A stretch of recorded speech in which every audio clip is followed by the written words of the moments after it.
to Utah, people have criticized Danny Ainge on this move and saying, why didn't you go get RJ Barrett, who you know is going to be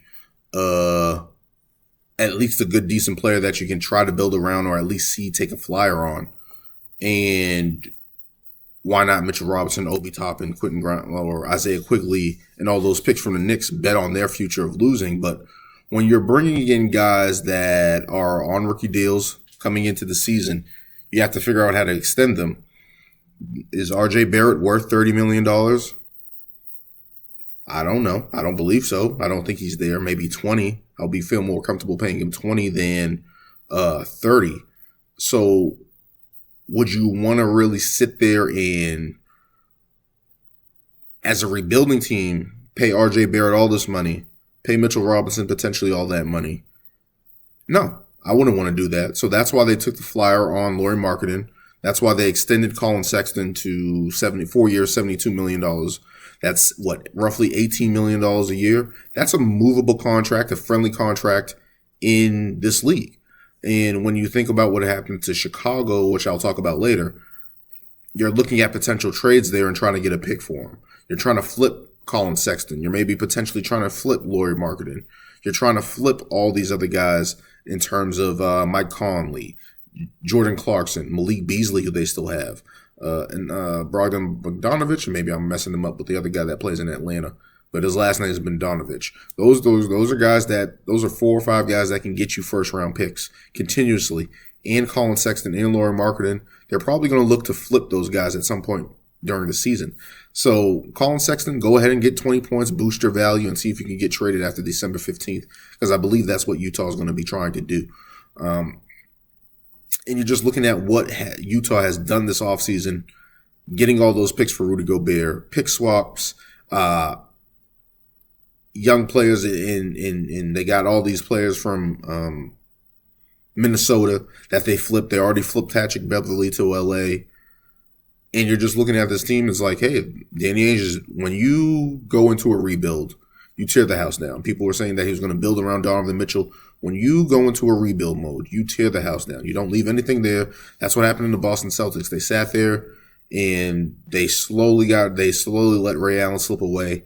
They reluctantly traded KG and Paul Pierce. And then Rondo was kind of like that last guy that was hanging on, and then they finally moved him. When you're rebuilding, tear it down all the way to the bottom. Unless you have a young budding star, tear it down all the way to the bottom. And after evaluating, hey, we're not going to win with Rudy Gobert. We're not going to win with Donovan Mitchell. Tear it all the way down. And to be able to get all these pick swaps, and potentially all these guys that can be moved for first rounders during the NBA season. Malik Beasley's a good shooter. Jordan Clarkson's a guy that can get hot off the bench. Mike Conley can be a solid point guard for some team out there, or a backup, even though at his salary. But a team in a contender mode would be willing to move contracts to get Mike Conley there to help them. Bogdanovic is a good scorer. So there's still moves for Utah to make. And I noticed what they did was add other teams' draft picks and maybe looking at those as picks, as Walker Kessler and Ajabaji, I believe his name is, the guy out of Kansas there from the draft. Looking at other teams' picks and basically saying, hey, that's a draft pick. So I think the move that the NBA is going to start doing, and maybe Danny Ainge kind of set the trend of this, is looking at other teams' draft picks and saying, hey, that's our draft pick now. We're going to make moves for that. We're going to take a flyer on those young players and see what we got there. That's another story. But Utah has really decided to tear the house down, really rebuild, not take any, and especially not taking on any long-term bad contracts. I think that was major. You see teams do that all the time. They take a bad contract and then try to flip them. Maybe in this day and age, it's a little bit easier to flip. We've seen John Wall get moved, Russell Westbrook, Al Horford get moved on big money deals. So it's not impossible. But to see Danny Ainge basically craft this and say, hey, we're going to bring in our guys. They brought in Will Hardy, the head coach now, the Utah Jazz. They traded Donovan Mitchell. They traded Rudy Gobert. Hey, we're going to start from scratch.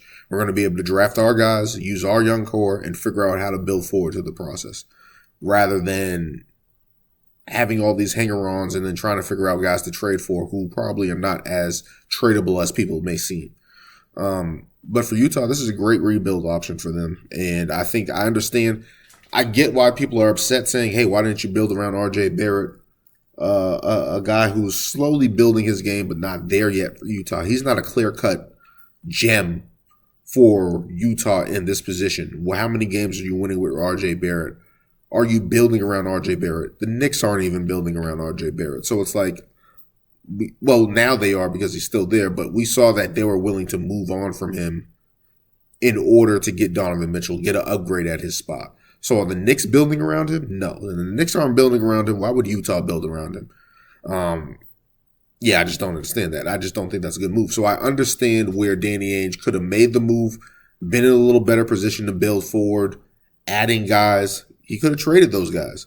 But when you see guys come in on big money contracts that you're going to have to tie down to a young team, a rebuilding team that aren't in your future plans, it didn't make sense to take the Knicks deal. And I completely understand why he took the Cavs deal, which would probably be just a better situation for them, especially with those young guys, all those picks, the pick swaps. Those are tradable.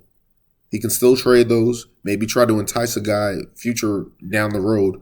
The picks were for 29, 27, and 25, I believe. So it's like you can move those picks down the road and figure out what to do with that. Maybe that's how you entice a player to come there into Utah and say, hey, we can build around you. We got the cap room. We got the assets. We can do this.